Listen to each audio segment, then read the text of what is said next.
Hi everyone and welcome back to my channel Miles and Smiles with Sapna. Today is our day 2 of Kashmir series और आज हम जा रहे हैं explore करने Sonmarg. So let's start our journey towards. हमारी day 2 की शुरुआत सुबह 7 बजे होती है. हम सुबह उठकर फ्रेश होकर रेडी होकर सोनमर्ग के लिए निकलते हैं. उससे पहले हम अपना ब्रेकफास्ट होटल में ही करते हैं. कश्मीर में ट्रैवल करना एक अलग ही फीलिंग है. एक तरफ स्नोफील्ड माउंटेन्स, दूसरी तरफ रिवर्स और फ्रेश हवा. It's so peaceful. तो जैसे कि हम सोनमर्ग की तरफ निकलते हैं, रास्ते में हमें एक जगह दिखती है जहाँ काफ़ी सारे टूरिस्ट थे. उन्हें देखकर हमें लगता है कि कोई गार्डन एरिया होगा, बट हमारे ड्राइवर हमें बताते हैं कि वहाँ पे एक वाटरफॉल है. वो हमें पूछते हैं कि आप चाहोगे वाटरफॉल विज़िट करना. तो हम फटाक से कह देते हैं कि हाँ, क्यों नहीं, देख लेते हैं. तो हम उतर के वाटरफॉल की तरफ जाते हैं. वाटरफॉल का जो सीन था वो काफ़ी सुंदर था. वहाँ पे हमने बहुत सारे फ़ोटोज़ लिए, रील्स बनाई और वहाँ का सीनिक जो है उसको एंजॉय किया, क्योंकि वो एक पहाड़ों के बीच में था. पूरी तरफ स्नो कवर्ड ट्रीज़ एंड बीच में जो है वाटरफॉल फ्लो हो रहा था. और एक इंटरेस्टिंग बात जो हमें वहाँ पे पता चली, जैसे कि हम वाटरफॉल की तरफ गए तो हमने देखा कि काफ़ी लोग जो है वो रील्स बना रहे थे. तो वहाँ पे रील क्रिएटर्स थे जो रील्स बना के दे रहे थे. तो एक ने हमें भी अप्रोच किया. तो जैसे हमने उनसे पूछा कि कितने में है, तो उन्होंने हमें 600 बोला. 600 बोलते हमने बोला कि मना कर दिया. बट कश्मीर में हर चीज़ बार्गेन की जाती है. तो फिर उन्होंने हमसे पूछा कि आप कितना दोगे. तो बार्गेनिंग में हमने फाइनली 200 रुपीज़ फाइनलाइज कर दिया और हमने भी रील बनाया. बट मुझे ये चीज़ काफ़ी इंटरेस्टिंग लगी. 10 मिनट का काम और 200 रुपये एक रील के. काफ़ी स्मार्ट लोग हैं कश्मीर के. After that short stop at the waterfall, now we have finally reach Sonmarg. So when we reached Sonmarg, we saw a long queue of cars going on top, and there were long queues of people also waiting for the cabs. तो कश्मीर में एक चीज़ जो है वो मुझे बहुत अच्छी लगी कि हर चीज़ जो है वो काफ़ी ऑर्गेनाइज्ड है. तो जो भी आप कैब्स हायर करते हो श्रीनगर से आपके पॉइंट्स पे जाने के लिए, जैसे सोनमर्ग जाने के लिए, पहलगाम जाने के लिए, गुलमर्ग जाने के लिए, वो आपको एक सर्टन पॉइंट तक ड्रॉप कर सकते हैं. वहाँ की लोकल साइट सीइंग करने के लिए आपको वहाँ की लोकल यूनियन कैब्स लेनी पड़ती है, या तो आप पोनी राइड भी चूज़ कर सकते हो. तो उसी तरह जैसे कि हम अब सोनमर्ग में पहुंच गए, हमारे पॉइंट पे हमें ड्रॉप कर दिया गया. अब यहाँ से आगे जाने के लिए सोनमर्ग साइट सीइंग के लिए हमारे पास 2 ऑप्शंस थे. एक थे कैब्स, जो लोकल कैब्स हैं वहाँ के, और सेकंड ऑप्शन था पोनी राइड. तो जैसे कि मैंने एपिसोड 1 में आपको बताया था कि हम आने से 2 दिन पहले यहाँ पे हैवी स्नोफॉल हुई थी, और जब ये हैवी स्नोफॉल हुई थी तब सोनमर्ग में काफ़ी टूरिस्ट जो है फंस गए थे. 2 या 3 दिन के लिए वो गाड़ी में ही उनको वहाँ पे रुकना पड़ा था, क्योंकि रोड्स वगैरह क्लोज्ड हो गए थे. तो अब जस्ट 2 दिन हुए थे, तो काफ़ी ऊपर जो मेन सोनमर्ग है, जहाँ पे ताजीवास ग्लेशियर 0 पॉइंट है, वहाँ पे अभी भी काफ़ी स्नो था. तो जैसे कि हम वहाँ पे उतरे तो हमें सुनने में आया कि ये जो लाइन है उनको ऊपर जाने में काफ़ी 2-3 घंटे लग रहे हैं मेन पॉइंट तक जाने के लिए. और आगे जाके वहाँ पे मतलब गाड़ियाँ स्किड भी हो रही है, फंसने के चांसेस भी है. तो क्योंकि हमारे साथ एक छोटी 5 साल की बच्ची थी, तो ये सारी चीज़ें सुन के हमने ये जो प्लान था कैब का उसको ड्रॉप कर दिया, और हमने डिसाइड किया कि हम पोनी राइड करेंगे और नीचे के सोनमर्ग के मिडो पॉइंट्स जो है उनको एक्सप्लोर करेंगे.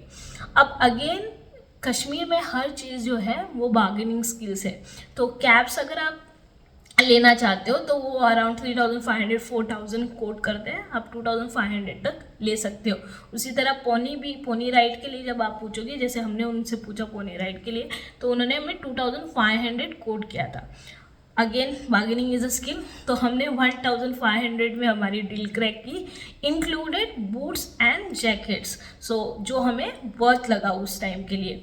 और अब फाइनली हम अपनी जो पोनी राइड है सोनमर्ग की तरफ स्टार्ट करते हैं. पोनी राइड जो है वो काफ़ी ब्यूटीफुल राइड है, और वो एक एडवेंचरस भी है. ब्यूटीफुल इसलिए क्योंकि दोनों तरफ snow covered mountains, river flowing, and आप उनमें उसके बीच में से आप राइड कर रहे हो.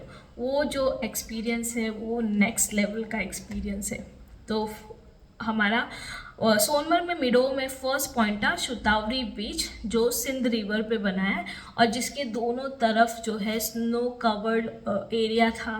काफ़ी स्नो था वहाँ पे, जहाँ पे हम जाने के बाद हमने काफ़ी स्नो में खेले, कूदे, दौड़े, गिरे।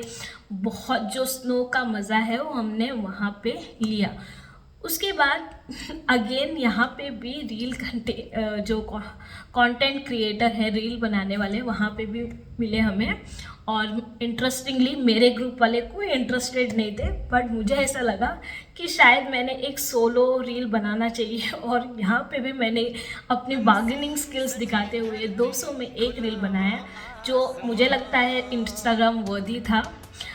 और मुझे ये भी लगता है कि कश्मीर में ये रील बनाने वाला जो ट्रेंड है वो काफ़ी चल रहा है। And I feel it is interesting, it is fun, you have that memory of that place.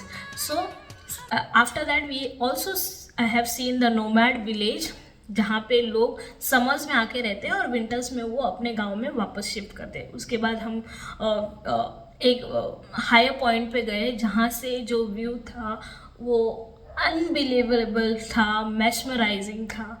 It was worth, I feel like that points were really worth। तो जो लोकल पॉइंट्स है उसको हमने कवर करके फिर हम गए कैफ़े में, क्योंकि अब जब हमने काफ़ी देर तक स्नो में खेले, कूदे, दौड़े, इसके बाद अब हमें काफ़ी ठंड जो लगने लग गई थी। और कैफ़े उस पॉइंट से काफ़ी नज़दीकी था, रिवर साइड था, वाइब्स बहुत अच्छे थे। उस कैफ़े में जाके हमने कॉफ़ी और मैगी खाई।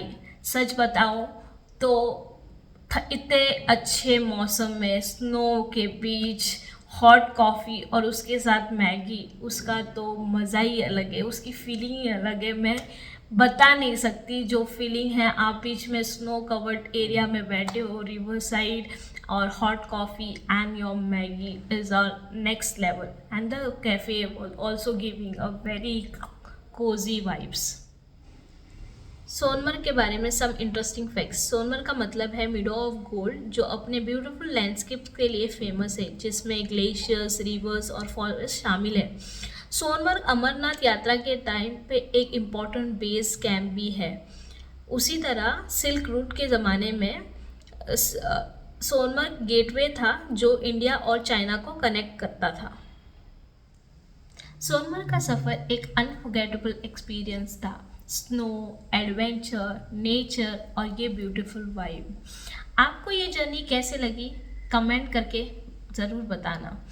अगर आपको ये वीडियो पसंद आए तो लाइक, शेयर एंड सब्सक्राइब करना ना भूलिए। तो मिलते हैं नेक्स्ट एपिसोड में एक इंटरेस्टिंग और ब्यूटीफुल प्लेस के साथ। तब तक के लिए कीप स्माइलिंग एंड एक्सप्लोर करते रहिए।